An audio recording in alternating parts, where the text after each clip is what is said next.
Welcome back, everybody. Episode number 42 of the Big Easy Blitz podcast. My most anticipated episode we've done since we've started this. Mm-hmm. The college football game day pick'em. It is here. Yes, Week sir. one started last night. We had a couple bangers. We had the Boise State USF game, which was kind Shout of out the Bulls of South Florida, man. It really just exposed Boise State of how Ashton Genty dependent they were. Yeah. We had Nebraska Cincinnati, which turned out to be a very, very good game. Yeah, Patrick Mahomes left the game early. You Yes, see that? That's right. Well, they did the game early, and they had a game-winning pick at the end to seal it. Mm. Just all around a very good day to start college football. It was better than week 0, which we anticipated for week 1. But now we're getting into the big games. We're going to try and get this up right after this because we are picking one game that's happening tonight, and that is We should be able to. That is where we will start with two games that are playing tonight. But we'll start with the first one: Auburn versus Baylor. Mm-hmm. Now, we kind of touched on it when we did our SEC predictions. Yep. But however, some of my thoughts have changed since then because that was a while ago. Who did you have initially? Initially, I had Auburn. Mm-hmm. I'm going to go ahead and change that because I think Baylor is very, very, very good.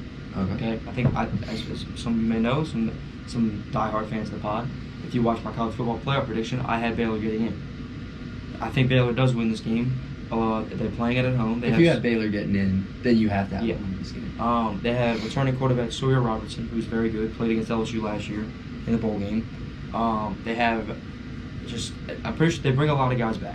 And Auburn is a big question mark. We don't know. Jackson Arnold apparently does not look good in practice at all summer. There were thoughts of him maybe not even winning the job. Wow. So we'll see. But I am going to take Baylor in this game. Okay. I'm going with the Auburn Tigers. Shout out Brad and Gianni. It's going to be a great game. I guess this is really kind of the first big game of the Week 1 slate. Two well-respected college football programs going at it. I just think I kind of believe in Jackson Arnold.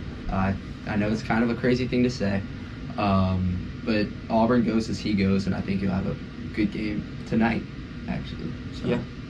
So we got Baylor and Auburn. We're split on this one. That's good. That means one of us is going to be 1-0, one of us is going to be 0-1. Exactly. We got to keep track of our record. Oh, we will. Yeah. I'll somehow make a graphic or like something to post out there for all season. We'll keep track of that for sure, just like game day does. So, speaking of tomorrow morning, the last time Lee Corso will ever put on Shout out Lee Corso. the headgear. Might shed a tear. I'm not gonna lie. I might shed a tear. He's legendary. I've never watched a college game day where he hasn't been on it, so it's Yeah. kind of gonna be crazy. He's been there all 18 years, man. It's our lives. insane. Moving on to the second Friday game and our second game, Georgia Tech versus Colorado. I'll let Connor start with this one. Okay, so obviously Colorado has all the hype around them. I mean, obviously because the Sanders family, you got Shador, Shiloh because of last year, and Deion's obviously still there. I'm not buying into the hype. I got Haynes King and Georgia Tech taking this game. Some people, what Dylan Gabriel say? Some people are here for clicks, other people are competitors. They're here for clicks, we're here for wins. We're here for wins. Yep. Georgia Tech's here for wins, baby. Give me the Yellow Jackets. I agree. I very, very much agree. Colorado just lost way too much last year. They lost their top 3 pass catchers. They lost the Heisman Trophy winner. That's pretty hard to come back from. Quarterback. LSU can attest to that. And Georgia Tech bringing back Haynes King, who was huge. Now they did lose Eric Singleton in the portal, and I'm pretty sure they lost another wide receiver. But I still think Haynes King is good enough. Yeah. Obviously, Colorado's got a new quarterback in Caden Salter, transfer from Liberty. Yeah, Liberty, who they just named like last week. So obviously that was a good quarterback battle between him and is it Julian Lewis? I think Julian Lewis, the 5-star freshman that everybody's hyping up.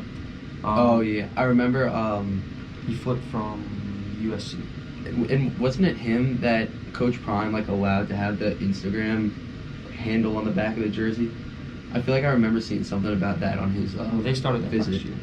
Okay. Well, I don't know. I might have saw something about that because he's a 5-star. But. Yeah. Well, yeah. It was a big flip over the offseason when he flipped from that might have USC been to Colorado. Yeah. But yeah, we both have Georgia Tech. So. Yes, sir. So we got one we agree on, one we disagree on. And we're gonna try and put up a graphic on the YouTube video to keep track of this. Moving on to our next game. Check the notes real quick, make sure I'm not jumping around here. Okay, our next game is Syracuse, Tennessee. Okay. Go ahead, bro. Now, I'm really interested to see what you got. Yes, I originally was dead set on Syracuse because I don't think Tennessee's a very good football team. Mm-hmm. However, you just alluded to it before we started that Syracuse was picked dead last and got me thinking they lost a lot from last year. Yeah. They have a brand new starting quarterback who a lot of people are been saying good things about. I've been paying attention to some college football guys out there, some talking heads, especially because LSU had its quarterback transfer to Syracuse over the offseason. He didn't even want Ricky the job. Collins. No, he didn't want the job. So, I don't know. I don't think Tennessee's very good, but Syracuse, I think, has too many question marks. Yeah. So I am going to go with Tennessee here. It's an SEC game. They're playing in Mercedes-Benz Stadium, which is interesting. 11 a.m. kickoff in the Dirty Bird Stadium. I'm gonna ride with Tennessee. I think the SEC is just too much for Syracuse. Yeah. It's a battle of orange in this game. Obviously, a Syracuse orange, and then Tennessee. I got the Volunteers. I don't think Syracuse is going to be much this year. They lost Kyle McCord last year, who put up monster numbers. I think Syracuse was 10-3 last year, which has got to be the best season they've had in years. Similar to you, I'm not high on Tennessee this year. I don't know if I think I've talked to you about this, but I saw a graphic. It said Tennessee has the 8th best odds to win to make the college football playoff. I'm not buying into the Tennessee hype, but I do think they will start 1-0. Yeah, and beat the Syracuse I Orange. agree. I definitely agree. Syracuse did go 10-3 last year with a just beat down the bowl game, 52. They put up some crazy numbers. Wow. My goodness. Kyle McCord threw for almost 500 yards in the bowl game, and they lose him this year. So, yeah. God, Kyle McCord threw for 350 plus yards in every single game last year. Okay, he threw for 300 plus yards in almost every game. One game. Shout out Kyle McCord. And he threw for 280. What This dude, did he get drafted? Yeah, really late, but he just got cut by the Eagles. That stinks. I mean, he was never gonna do much in the league. Yeah. Moving on to the next game, I'm pretty sure we have Northwestern Tulane, if I'm not mistaken. Sounds about right. Yes. Okay, I'm gonna roll with the boys from Uptown. For us, every day is refreshing. Whether Sorry. it's delivering Yeah, an you don't know order what to a that is. friendly customer, Yikes. Pardon us. I'm gonna go with Tulane here. I think Tulane with Jake Retzlaff, they went from probably a mid team in the AAC to a contender now. Not just in the AAC, but maybe in the college football playoff to go to mess some teams up. Exactly. I don't think anybody wants to see Tulane late in the season, especially not Northwestern, who's historically been an awful football team. So I am gonna go with Tulane in this game. It's at home. I'd love to go there, but I live in Baton Rouge now, so it's not even Yes, you possible. do. Boy, that sounds weird. Yeah, That sounds does weird. sound very strange. But yes, I am going to go with Tulane. I think they get it done. And I think the way you start 1-0 with a huge Power 5 win. I'm gonna agree with you. I think All right. the addition of Jake Retzlaff is going to be huge. Very for underrated. Tulane. Very underrated pickup. To be honest with I you. feel like you would think more people would be talking about it because he was a big name last year and put up some good numbers. And Tulane, as of late, has been a pretty big name around college football. But I imagine if Tulane still had Mekhi Hughes, man. But Mekhi Hughes is in Oregon right now. But I'm rolling with the wave. I don't think Northwestern's much. I can't tell you the last time Northwestern had a solid football team. I remember when Northwestern and Nebraska played in Ireland that one in Week 0. When are we talking? This would have been 2 or 3 years ago, maybe. Vaguely. I think it was 2022, and Northwestern. That was one of the better games I've seen in a while. Really? They played really, really well, and then they started 1-0 and went 1-11. So Really? yeah. So, Yeah. I mean, that just sums up Northwestern football for you. I think Tulane's just going to be too much for them. I agree. Tulane's a scrappy little bunch. I agree. And I think they are, like you said, going to be a scary team to face late in the season. Moving on. Utah, UCLA. Yeah. So, this one I was really, really torn about. Yeah. Because Utah doesn't have Cam Rising anymore for like the first time in 15 years. I really feel bad for him, man. Yeah. I don't know what he's doing now. I know he medically retired, but I don't know where he's at now. Yeah. Probably getting into coaching. He's been around the game so long. Yeah. But I do know that Utah has Zach Wilson's little brother as their quarterback, which is kind of funny. A rival and their brothers in different schools. BYU and UCLA. However, I am going to go with UCLA, and here's why. While most people talk about how Nico struggled last year, he struggled against SEC teams. he's not in the SEC anymore. I think Nope. Nico's going to have a very, very good year this year. I don't think UCLA is good enough, but I think Nico could be maybe a dark horse, like Heisman. He's not going to win it, but a Heisman finalist maybe. In UCLA, he's facing Big Ten defenses who, I mean, they're not SEC defenses. It's not like UCLA has crazy expectations or no, anything. that So, too. I mean, if he goes out there and wins 9-10 games at UCLA, sneaks into the playoff. maybe more like 8 or 9 games. I don't know if UCLA is going to win 9 games. Yeah. Or 10 games, I'm sorry. My computer's bugging right now, sorry. But yeah, I'm going to go UCLA with this game. I think they get a huge win to start after all this drama in the offseason. I think Tennessee and UCLA, who actually swapped quarterbacks, I don't know if you saw that. They literally traded starting quarterbacks. Yes, funny. So I think after all that drama, they both start 1-0. I'm gonna go with the UCLA Bruins. Now look, I kind of have a soft spot for Utah football, just because of Cam Rising and all the adversity he's gone through. Throughout our childhood. I mean, Utah's always been a solid program. Back when they were in the Pac-12, RIP the Pac-12. Yeah. It is coming back. It's making a comeback. With Lesser schools teams, that lesser aren't teams. as big, but I think I'm a believer in Nico Yamaleava this year. I think they could surprise some people. I mean, the expectations aren't there, but look, I think they could go out and win 8, maybe 9 games, depending on how brutal their schedule is. So I'm rolling with the Bruins. I like it. Against the Utes. I think we've agreed on every game but the first one. Yeah. So far. Which may change later down the road when we get the bigger games. Mhm. Next game, if you remind me. TCU, UNC.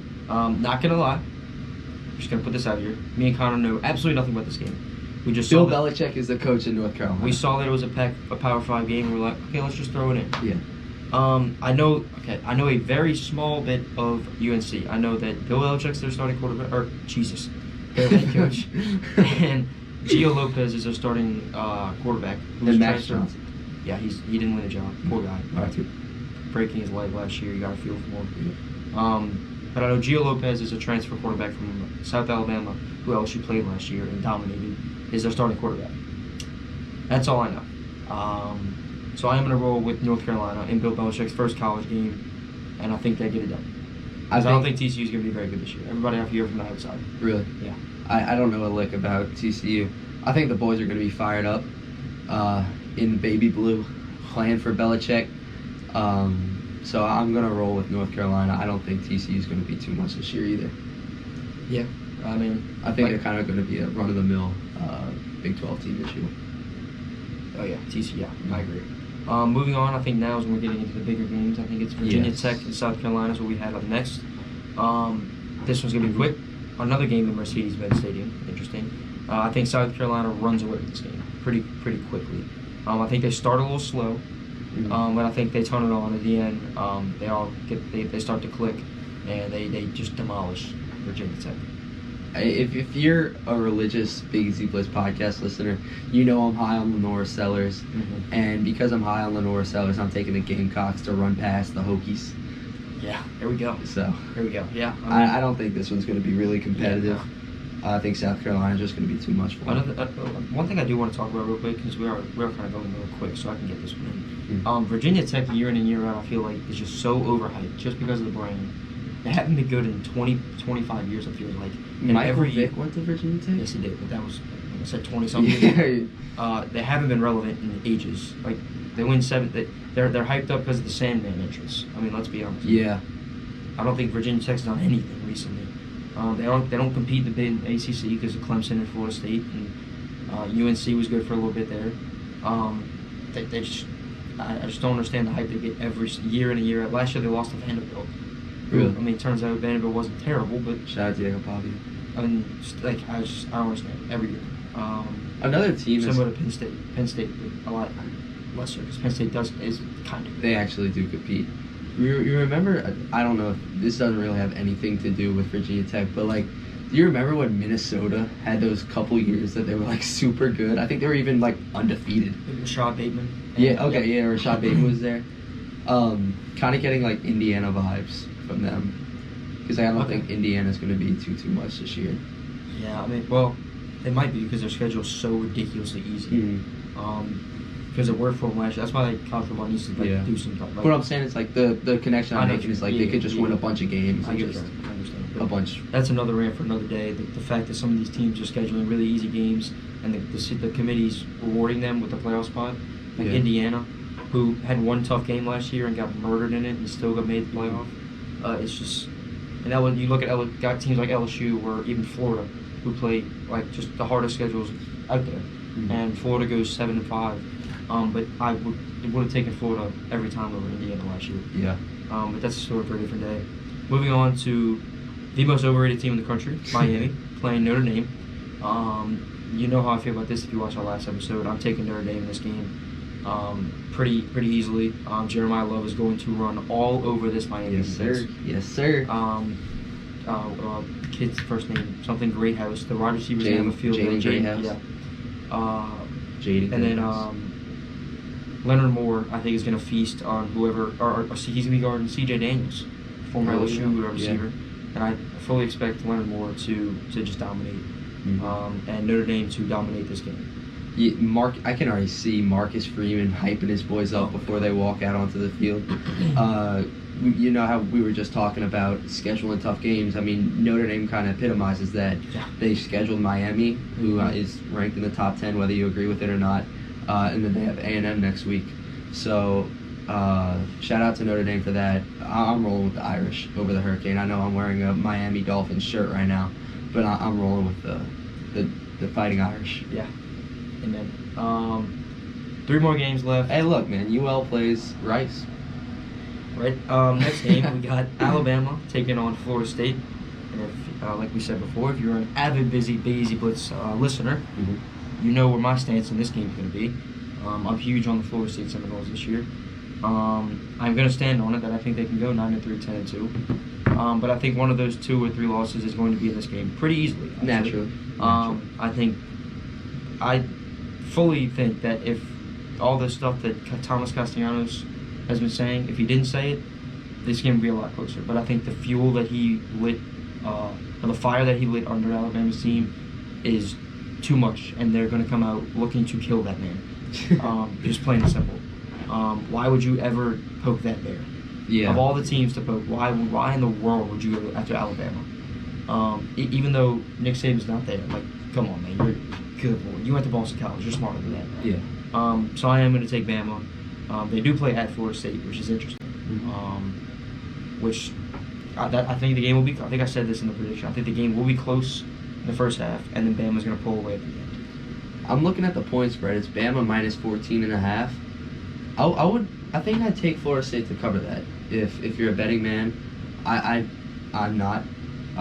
But if you are a betting man, I would maybe look into taking Florida State plus 14.5. Just because I think it might be a little closer than some people think. Probably would agree with me on that. But it also does, unfortunately, have blowout potential because Florida State is a big question mark. I mean, they went 2-10 last year. Now, I do think they'll be better this year, but I'm rolling with the Crimson Tide. Kalen DeBoer is definitely under some pressure because last year, obviously, he didn't meet the standard for Alabama football. So I think he's going to have the guys fired up. And like you said about Thomas Castellanos, I mean, he's not helping his case right now. No. So I'm rolling with the Tide. Yeah, if Kalen DeBoer misses the playoff again this year, there's going to be some people calling for his head. 100%. But yeah, both got Bama.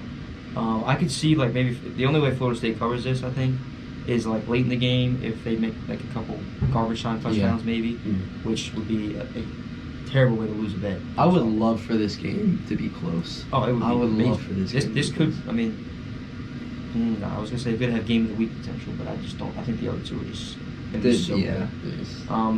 Speaking of the other two, we'll move into the second biggest game of the weekend, Texas versus Ohio State. Oof, you might ruffle some feathers with that one. They're the biggest media hyped game of the weekend because, I mean, first off, they're playing at 11 a.m., which immediately docks some points on them. To no fault of their own.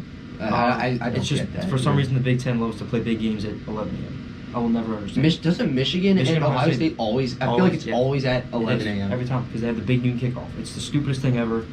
I have never seen a line like this, by the way. Ohio State is a 1.5 point favorite. Oof. I've never once seen a line It's like come that. down. That is an absolute That is a coin flip. I want to say it was 3.5 Ohio State. They must know something we don't. Yeah.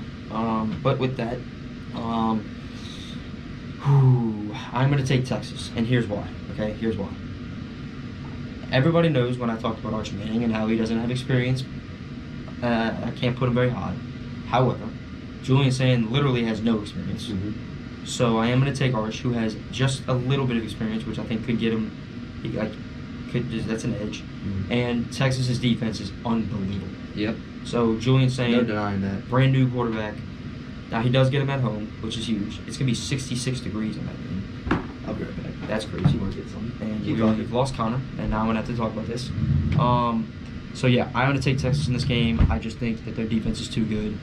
I just saw what you just pulled out, so I know where Connor's going with this game. I'm gonna take Texas for everything I said. The experience that Arch has, just a little bit more than Julian Sand, that wrecking ball defense, and just the skill guys that Texas has. I think now Ohio State has Jeremiah Smith, so I know that. So they're going to be in this game. It's not going to be a blowout. It's going to be a very, very close. It's going to be a great game. But I will be taking the Texas Longhorns. Yeah, I can't believe this game's at freaking 11 a.m. I would love to watch this at like a 2:30 or 3 o'clock game. Yeah, I mean, Texas is going to be solid. I mean, their defense is going to be really good. Arch Manning's, I guess, still a question mark. Like you said, I mean, the same could be said about Julian Sand.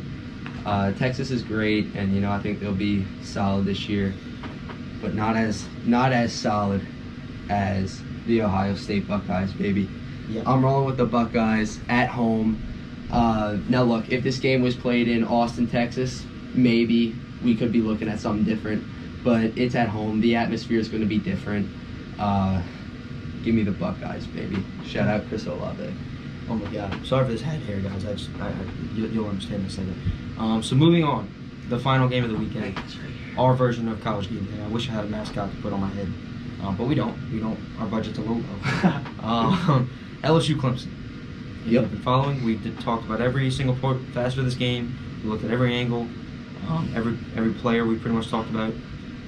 This is the best game of the weekend. I think it will be the best game of the weekend. It's going to be electric. It's man. a 6:30 kickoff in the fake Death Valley. This is what we've been waiting for, bro. Since they announced this game, a couple years ago, I've just been waiting for it. Especially since after 2019, we get a rematch. This is a rematch of the championship. Yep. With that being said, I'm gonna take the Fighting Tigers of LSU, boys. Yep. I'm changing my pick, and you know why? Here's why. For those of you who didn't see it, if you missed it, there was a player for LSU who is not going to play in the first half, and that is A.J. Halsey. And there have been some reports that Clemson and Dabo Swinney have came out and snitched on him very late for this to happen. And I think you poked the wrong bear, Dabo. Oh, okay? yeah. Just like Thomas Castellanos is poking the wrong bear. Hey, the ACC shouldn't poke the SEC. You poked the wrong bear, and you're going to find out Saturday night at 6:30. Give me LSU. Well said. Give me the real Tigers. Give me the real Death Valley. Give me LSU. It's going to be a great game. Cade Klubnik's great. Dabo Swinney's a great coach. Clemson's going to be really good this year. We both know that. We were both going to acknowledge that. But this is the SEC, man. Shout out Karl Anthony Towns. You're poking the wrong bear. Go Tigers. Go Tigers. The real Tigers. Yeah. God, I can't wait for this game. All right.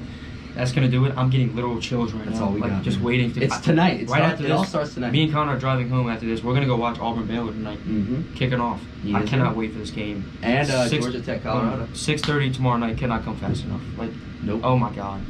Okay, wait. So let's do a recap real quick. I think there was 2 picks in which we differed. Ohio State, Texas. Yep, and the first one, which was Auburn, Baylor. Auburn-Baylor, yep. Mm-hmm. I had Baylor in Texas. He had Auburn and Ohio State. Mm-hmm. But yeah, if you watched, thank you for coming back to episode 42.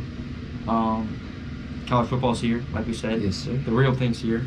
Go Tigers, go everybody. I hope everybody stays healthy and has a good Labor Day weekend with Mhm. family and friends. Go watch your college football, sit back, get in the pool, go swim and do all that. Enjoy yourself. Thank you. It's gonna And be we a will great see y'all weekend. back Monday to recap. Tell a friend, subscribe, like, follow us on all socials at BDZ Blitz. You know what to do. Yep. Peace. Peace.